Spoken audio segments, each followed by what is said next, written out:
আবারও জয়ের ধারায় ফিরল বাংলাদেশ জাতীয় ক্রিকেট দল। এশিয়া কাপের হাই ভোল্টেজ ম্যাচে আফগানিস্তানকে হারের স্বাদ দিয়ে শেষ চারে যাওয়ার আশা এখনও বাঁচিয়ে রাখল টাইগাররা। আফগানরা শ্রীলঙ্কার কাছে হেরে গেলেই বাংলাদেশ উঠে যাবে সুপার ফোরে।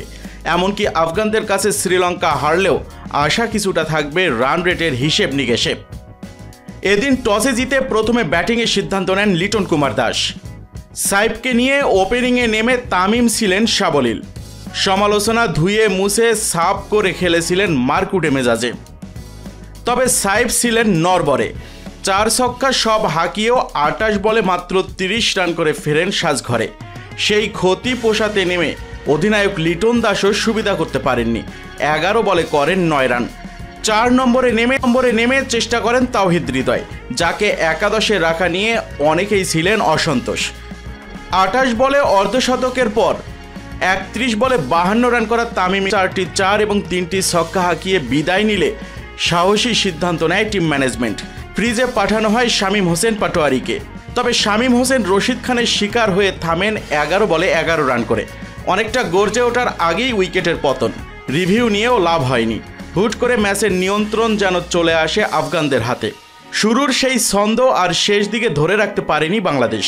10 ওভার শেষে যেখানে ছিল 1 উইকেটে 87 রান, 18 ওভার পর্যন্ত স্কোরবোর্ডের রান ছিল সর্বসাকুল্যে 139। অর্থাৎ 10 ওভারের পরের 48 বলের রান এসেছে কেবলমাত্র 52। দলীয় পুঁজিটাও তাই বেশি বড় হয়নি। 20 বলে 26 রান করে বিদায় নেন তাওহিদ হৃদয়। জাকের আলী অনেক খোলস ছেড়ে বের হতে পারেননি এদিন। কাজী নুরুল হাসান সোহান চেষ্টা করেছেন সাধ্যমতো। জাকের 13 বলে 12 এবং সোহান 6 বলে 12 রান করে অপরাজিত থাকেন। প্রথম 10 ওভারে 87 রান এলেও শেষ 10 ওভারে এসেছে মাত্র 67। নির্ধারিত 20 ওভারে 5 উইকেট হারিয়ে 154 রান দাঁড় করায় বাংলাদেশ জাতীয় ক্রিকেট দল। এদিন জবাব দিতে নেমে শুরুতেই নাসুম আহমেদের তোপের মুখে পড়ে আফগানরা। প্রথম ওভারেই উইকেট মেডেন আদায় করে নেন সিলেটি স্পিনার ইব্রাহিম জাদরান। সুবিধা করতে পারেননি। 12 বলে 5 রান করে তিনিও সাজঘরে ফেরেন পাওয়ার প্লেতে, ওই নাসুম আহমেদেরই এলবিডব্লিউর ফাঁদে। রাহমানুল্লাহ গুরবাদ চাপের মুখে 31 বলে 35 রান করে বিদায় নিলে গুলবাদিন নাইব এবং মোহাম্মদ নবী পরিস্থিতি মানিয়ে নেওয়ার চেষ্টা করেন।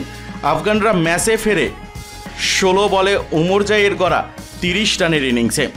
সাইফ হাসান রান খরুসে হলেও দারুণ ক্যাচে তাকে সাজঘরের পথ দেখান। তবে ভয়ের কারণ হয়ে ওঠেন অধিনায়ক রশিদ খান। তবে তিনি 11 বলে 20 রান করে মুস্তাফিজুর রহমানের শিকার হলে ম্যাচ থেকেই ছিটকে পড়ে আফগানিস্তান। শেষ পর্যন্ত 8 রানের জয় নিয়েই মাঠ ছাড়ে বাংলাদেশ জাতীয় ক্রিকেট দল। এদিন বল হাতে দুর্দান্ত ছিলেন নাসুম আহমেদ এবং বাংলাদেশের লেগ স্পিনার রিশাদ হোসেন। দুজনেই দুর্দান্ত বল করেন। একজন পাওয়ার প্লেতে বাংলাদেশকে একাই ম্যাচে রাখেন, অপরদিকে মিডল ওভারে বাংলাদেশকে ম্যাচে রাখেন leg spinner Rishad Hossain.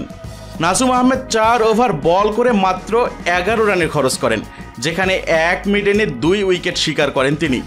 R dot বলও দিয়েছেন আজকের ম্যাচের সর্বোচ্চ 16টি। রিশাদ হোসেনও 4 ওভারে কিপটে বোলিং করেছেন। 4 ওভারে তিনি মাত্র 18 রান খরচায় 2টি উইকেট শিকার করেন।